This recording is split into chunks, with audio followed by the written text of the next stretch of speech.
నమస్కారం. తెలంగాణ రాగానే ముఖ్యమంత్రిగా కేసీఆర్ కాకుంటే రాష్ట్రం పరిస్థితి ఈ స్థితిలో ఉండేది కాదనేది నా అభిప్రాయం. వచ్చిన ఒక సంవత్సరంలోనే కాంగ్రెస్ ప్రభుత్వం మీద విఫలం చెందిందంటున్న కేసీఆర్ గారు అన్ని రకాల వైఫల్యాలకు కారణం మీరే. ఒక మాట చూసిన దాంట్లో మనం ఇవ్వని హామీలకు కూడా చేసినాము అని, ఇచ్చిన హామీలన్నీ గాలికి వదిలేసిండ్రు కదా. దళితులను ముఖ్యమంత్రి చేస్తా అనే దగ్గర నుంచి ఉద్యోగాల నుంచి మొదలు పెడితే ఏ విధంగా మీ మేనిఫెస్టోలో ఉన్న అంశాలన్నీ పక్కన పెట్టి గొర్రెలు, బర్రెలు, పందులు ఇట్లా బీసీ నాయకులందరూ కూడా ఆశ్చర్యపోయే విధమైన పథకాలు చేసిండ్రు మీరు. కానీ మేమేం చేసినాం? బీసీలకు స్థానిక సంస్థల్లో రిజర్వేషన్ల కోసం చట్టం తెస్తున్నాం. 10 సంవత్సరాల్లో మీకు ఆలోచన రాలే.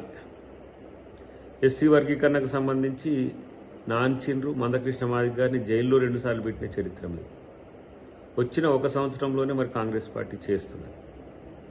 అంతేకాకుండా ఇచ్చిన 6 గ్యారంటీల్లో ఈరోజు 5 గ్యారంటీలు మ్యాక్సిమంగా ఈరోజు కంప్లీట్ అవుతున్న పరిస్థితి మీ కళ్ళకు కనబడట్లేదు.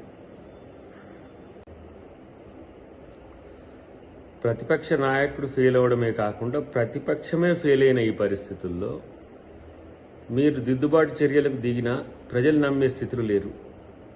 ఇలా ఏం అడుగుతారు? మీరు వచ్చి ఇండ్లు కట్టేయలేదంటే 10 సంవత్సరాలు ఏం చేశారని మిమ్మల్ని అడగరా?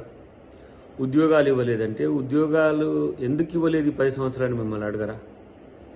ఇలా నిధులకు సంబంధించిన అంశం వస్తే 7 లక్షల కోట్ల రూపాయల అప్పులు చేసిండ్రు 10 సంవత్సరాల్లో. సగటున ఏ విధంగా మీ అప్పుల రేంజ్ ఉందో చూసుకోండి. కనీసం ఉద్యోగులకు జీతాలు ఇచ్చే పరిస్థితిలో కూడా లేని ప్రభుత్వం ఆ రోజు ఉంది.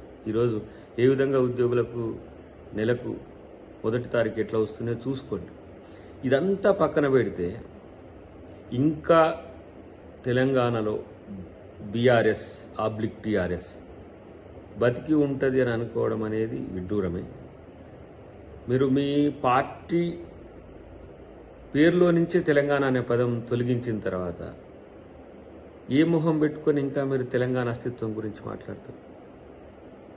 తెలంగాణ ఈరోజు కాంగ్రెస్ ఇచ్చింది. తెలంగాణ కాంగ్రెస్ డెవలప్ చేస్తున్నది. ఇప్పుడు ప్రజాస్వామిక వాతావరణం ఉంది.